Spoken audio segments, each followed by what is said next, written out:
తెలంగాణలో కాంగ్రెస్ వచ్చిందన్న 100 రోజులలో 6 గ్యారంటీలు అన్నారు. 13 అంశాలు అన్నారు.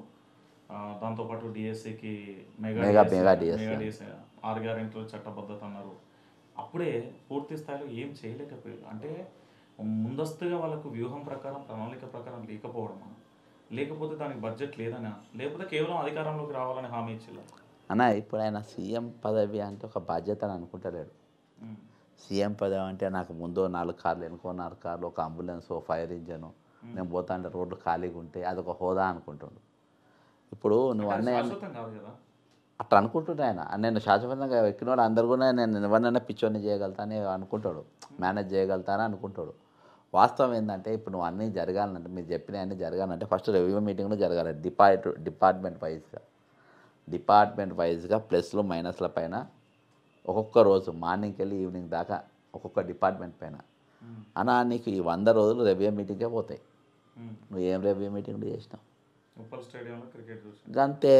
అది ఒక సీఎం చేయాల్సిన పని అన్న ఈ కష్టకాలంలో ఒక దిక్కులో జరుగుతూ ఉంటే రాష్ట్రం అనేది సుభిక్షంగా లేదు. రైతులు అన్నమో రామచంద్ర అంటుండ్రు, వరి ఎండిపోతూ ఉంది, 46 జీవోలు రోడ్డు పైన ఉన్నారు. రేపు ఎలక్షన్ వచ్చే రోజులలో ఎలక్షన్ ఉన్నది. ఇన్ని పెట్టుకొని కూడా నీవు పోయి కాలక్షేపం నేను చెప్తున్నా కానీ ఒక హోదా, అదొక హోదా. ఆయనే చెప్పింది కదా దీన్ని ఒక ఏదో మేస్త్రి లెక్క రాజ్యాంగాన్ని ముఖ్యమంత్రి పదవి రాజ్యాంగం అవమానపరిచే తీరుగా ఈరోజు ఆయన పదాలు వాడిండు. అంటే 200 పైచిలుకు మంది రైతులు ఆత్మహత్య చేసుకున్నారు. ఆటో డ్రైవర్లు కూడా చాలామంది చనిపోయిన పరిస్థితి.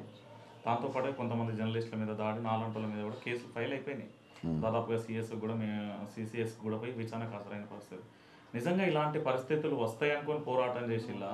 నిజంగా ప్రభుత్వం మారుతుంది, పాలన కూడా మారుతుంది అనుకున్నారా? అన్న నేను చెప్తున్నా కదా, సరే మీరంటే మాట్లాడుతుండ్రు, మీరంటే ప్రభుత్వానికి చేస్తుండ్రు అనేది కేసు. నేను ఇన్నదా కాంగ్రెస్ పార్టీ అధికారం కోసం కొట్లాడినోడిని. మొన్న నా ప్రెస్ మీట్లో కూడా రేపు ఎంపీ ఎలక్షన్ కూడా నేను కాంగ్రెస్ పార్టీకి ఓటేస్తా అని చెప్పిన నేను. అటువంటి వ్యక్తిని ఇంట్లో నన్ను ఫస్ట్ అరెస్టు తెలంగాణ ఇంట్లో బాధాప్త పోలీసులు పిలిపించి అరెస్ట్ చేయించానంటే ఇక మీరెంతనా? సొంతోడిని, ఇంటోడిని నాకు అదే భయం అనిపించింది. ఏంది అంటే బాధ ఏంది అక్కడ, భయం బాధ ఎందుకు అనిపించింది అంటే కాంగ్రెస్ పార్టీ నిలబెట్టింది బక్క జెర్సన్. బక్క జెర్సన్ ఇంటికే తొలిసారి పోలీసులు తెలంగాణలో, ఇది first time. First Congress party ఏర్పడిన తర్వాత మొదటి అరెస్ట్, మళ్ళీ అందులో హౌస్ అరెస్ట్, అందులో 4-5 పోలీసులు. ఇది చాలా విచిత్రమైన సంఘటన. అది జరిగిందని అంటే మనం భయపెట్టేనికి పోయిన ప్రభుత్వాన్ని తెగిర్చి కొట్లాను. కాబట్టి ఇందులో అట్లేం లేదు. ఒకటి ప్రజా తరపు నిలబడదామని ఇంపార్టెంట్, ఇష్యూస్ పైన నిలబడదామని ఇంపార్టెంట్ మనకు. ఈరోజు అది మా ప్రభుత్వం అయినా ఏ ప్రభుత్వం అయినా ఎవరు అడగకుంటే ఏందన్నా మన ప్రభుత్వం వచ్చింది ఇక సెటిల్గా అంటే ఏందన్నా నాకు అర్థం కాలేదు. చాలా మంది చెప్తా ఉంటారు మన ప్రభుత్వం వచ్చింది ఏదన్నా. చాలా మంది సలహాలు నాకు బాధ అనిపిస్తుంది. 99% నాకు ఇచ్చే సలహా ఏంటంటే అరే అధికారంలోకి వచ్చింది ఇప్పుడు కూడా ఎందుకు అబ్బా అడుగుడు ఇవన్నీ, సరే ఒక పోస్ట్ అడుకోపోయి ఒక పోస్ట్ తీసుకో, ఇవి సలహాలు పైన దగ్గర పోయి బతిలాడుకో, ఏదన్నా ఇచ్చుకో. అరే ఒక మాట అనిపిస్తుందన్న, మీరు పెద్దోళ్ళు కానీ ఒక మాట, మీరు రాజకీయ నాయకుడి కంటే ప్రశ్నించే గొంతుగానే ఎక్కువగా మిగిలిపోతారేమో. ఉండని అన్న, అట్నే ఉండాలి.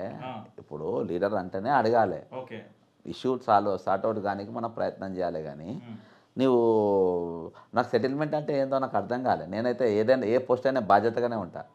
నేను కార్పొరేషన్ చైర్మన్గా ఉన్నప్పుడు కదా ఎవ్రీ మంత్ రివ్యూ మీటింగ్ పెట్టేది. పిఆర్సీలు ఎన్ని వచ్చాడో చూసేది. మాకు 4 పిఆర్సీలు గవర్నమెంట్ బాకీ ఉంటే 10,000 జీతం ఉన్నోని 60,000 జీతగానే చేసిన నేను. అర్థమైందన్న. నేను దాన్ని ఫైనాన్షియల్గా దాన్ని డెవలప్మెంట్ చేసుకుంటూ పోయినా. కానీ ఏ రోజు కూడా నా కోసం అని దీనికోసం అని నేను ఏ రోజు కూడా వెంపర్లాలే. అది మన డ్యూటీ అది.